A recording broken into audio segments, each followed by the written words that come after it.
1947 سے لے کر آپ پاکستان کی بدقسمتی دیکھیں، انڈیا نے اپنے 2.5 سال میں 2 سال کے اندر اپنا آئین بنا لیا اور آج تک وہی آئین ہے۔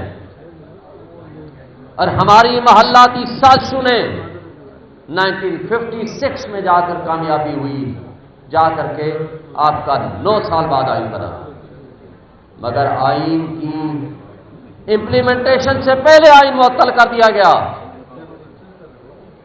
اور وہ قائد اعظم جس نے پاکستان ہمیں بنا کے دیا، ہم نے اس کو وہاں زیارت میں پابند رکھا۔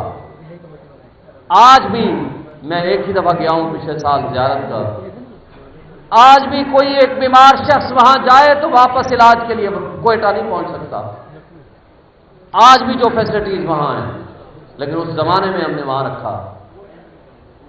لیکن جب علاج کے لیے کراچی آتے ہیں تو کراچی کی سڑکوں پہ دونوں ایمبولینس خراب ہو جاتی ہیں، اور اس کا آج تک نہیں پتا کون اس کے ذمہ داران تھے۔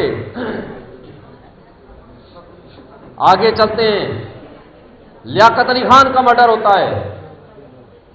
لیاقت علی خان کے مرڈر کے بعد اس کو اسی وقت اس کے قاتل کو مار دیا جاتا ہے تاکہ ثبوت مٹ جائے، اور پھر وہ فائل چلتے چلتے وہ غائب ہو جاتی ہے۔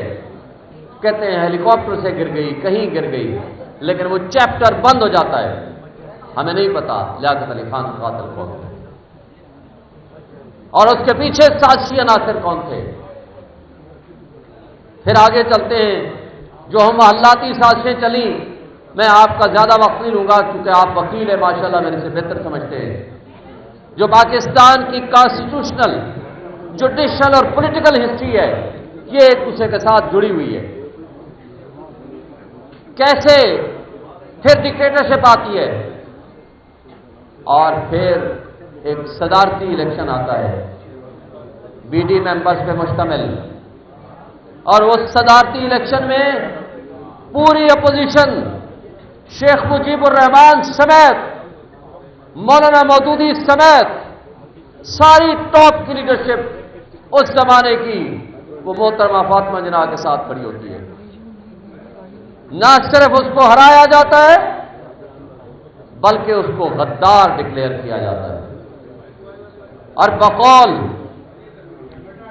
بقول شریف الدین پیرزادہ جو کہ ہماری اسٹیبلشمنٹ کا ہمیشہ ماؤتھ پیس رہا ہے، وہ یہ کہتا ہے کہ فاطمہ جناح کو قتل کیا گیا تھا، لیکن نہیں پتا کہ اس کے قتل کا کیا بنا۔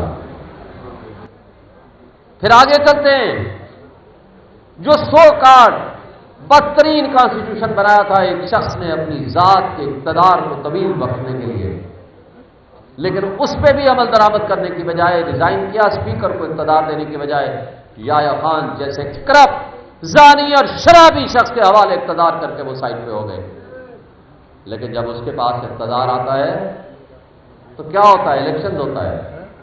یہ بھی جو کہا جاتا ہے کہ سب سے فیئر الیکشن ہوئے، نو ڈاؤٹ فیئر الیکشن تھے، مگر یحییٰ خان نے اپنی پوری ایفرٹس کی، پیسے لگائے کہ وہاں شیخ مجیب کو ہرایا جائے اور یہاں ذوالفقار علی بھٹو کو ہرایا جائے، اور جو ان کے سامنے نقشہ پیش کیا جاتا تھا کہ ایک ہنگ پارلیمنٹ آئے گی اور آپ کا اقتدار چلتا رہے گا، لیکن ہوا یہ کہ وہاں 162 سیٹیں شیخ مجیب الرحمان کی پارٹی کو مل گئی اور یہاں 81 سیٹیں ذوالفقار علی بھٹو کو مل جاتی ہیں، اور ڈھاکہ میں نیشنل اسمبلی کا اجلاس رکھا جاتا ہے، اس اجلاس کو پھر برخاست کیا جاتا ہے، اور پھر 24 مارچ 1971 کو یحییٰ خان جاتا ہے وہاں کہ ہم تمام مسائل گفت و شنید سے کریں گے،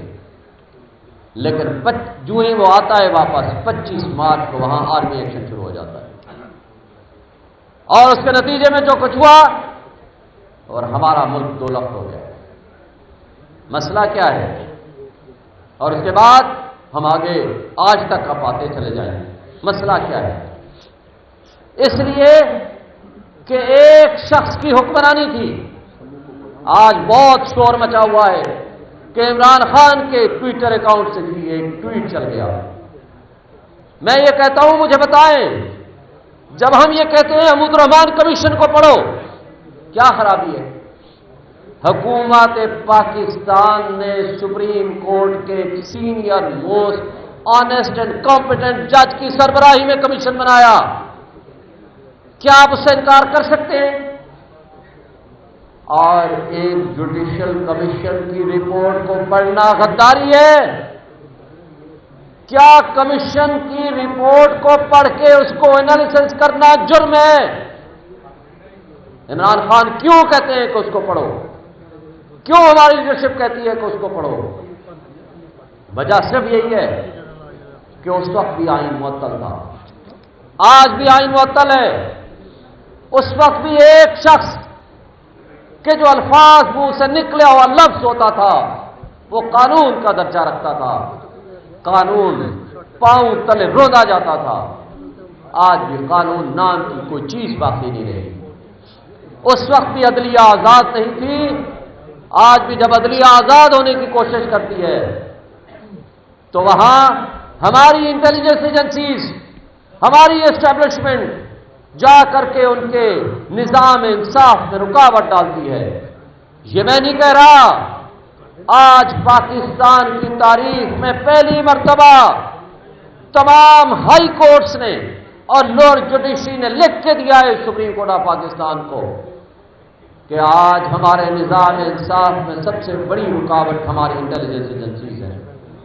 اور جب ہم ان کو انکار کرتے ہیں، جب ہم ان کو کہتے ہیں کہ ہم آپ کی خواہشات کے مطابق فیصلے نہیں دیں گے، تو ہمیں لائف تھریٹس ملتی ہیں، ہمیں جان سے مارنے کی دھمکیاں ملتی ہیں. اس زمانے میں بھی جمہوریت ایک ڈھونگ، تماشا اور ڈرامہ تھا، اور آج آپ نے دیکھ لیا ہم فارم 45 کے تحت 180 سے زائد سیٹیں جیت کے بیٹھے ہوئے ہیں. اور مجھے فخر ہے کہ اسلام آباد کی سیٹ پہ میں نے بنا،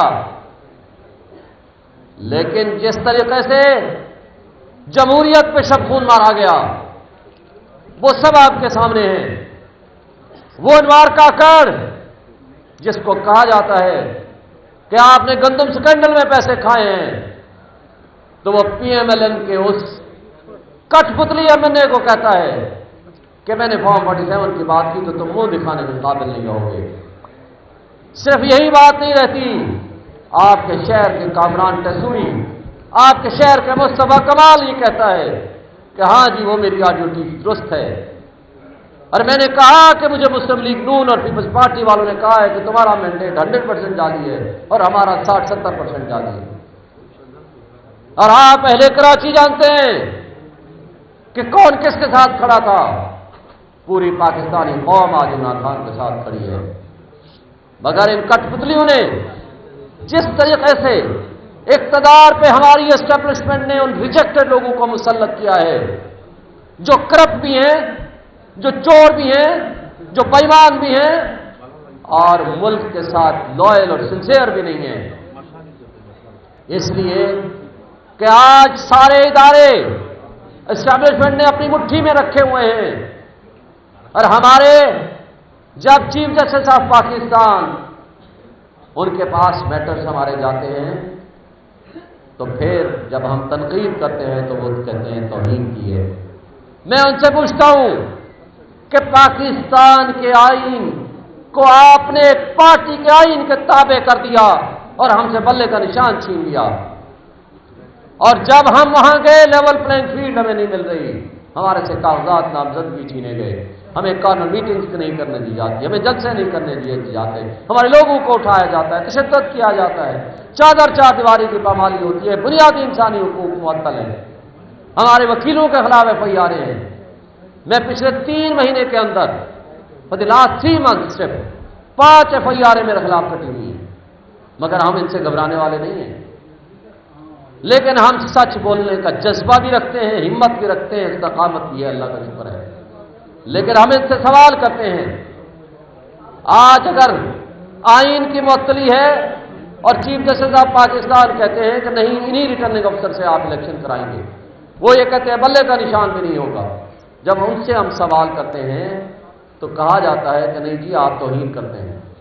یہ ساری چیزیں ایک طرف، آج عمران خان کے اوپر مجھے بتائیں نیب چوتھا مقدمہ تو شاہانہ کا بنانے جا رہی ہے، مگر ان کو نظر نہیں آتا نہ گندم سکینڈل نہ دبئی لیکس۔ اس دبئی لیکس میں مجھے تو یہ بتائیں کہ کراچی کا ایک پولیس افسر 70 سے زائد پراپرٹیز دبئی میں موجود ہیں، جس کو آصف علی زرداری کہا کرتا تھا ہمارا بچہ ہے۔ مجھے بتائیں کہ کون تحقیقات کرے گا؟ وہ وائسرائے، وہ سر نقوی کی بیوی کی پراپرٹی نکلتی ہے، کون تحقیقات کرے گا؟ نواز شریف کی فیملی، ان کے بچوں کی پراپرٹیز نکلتی ہیں، کون تحقیقات کرائے گا؟ آصف علی زرداری کے بچوں کی پراپرٹیز نکلتی ہیں، کون تحقیقات کرائے گا؟ اسی طرح سابق جرنیلوں کی پراپرٹیز بیوروکریسی نکلتی ہیں، کون تحقیقات کرائے گا؟ دنیا کا پچھلے 1000 سال کی تاریخ آپ اٹھا کے دیکھ لیں، 1000 سال کی تاریخ بتا رہا ہوں، جس ملک میں آئین کی حکمرانی اور قانون کی حکمرانی نہیں ہوتی، جس ملک میں نظام انصاف درست نہیں ہوتا، جس ملک میں امن و امان نہیں ہوتا، آج تک کسی ملک نے، کسی قوم نے، کسی معاشرے نے ترقی نہیں کی۔ ہر وہ قوم، معاشرہ اور ملک ترقی کرتا ہے جہاں قانون کی حکمرانی ہوتی ہے، جہاں نظام انصاف درست ہوتا ہے۔ لہذا آج آپ دو مثالیں سامنے رکھیں، پاکستان جہاں آپ کے پاس سب کچھ ہے، اور دوسری طرف آپ سنگاپور کو لے لیں جو لاہور شہر سے بھی 1/3 ملک ہے۔ وہاں آج ترقی کا واحد وجہ صرف اور صرف رول آف لا ہے۔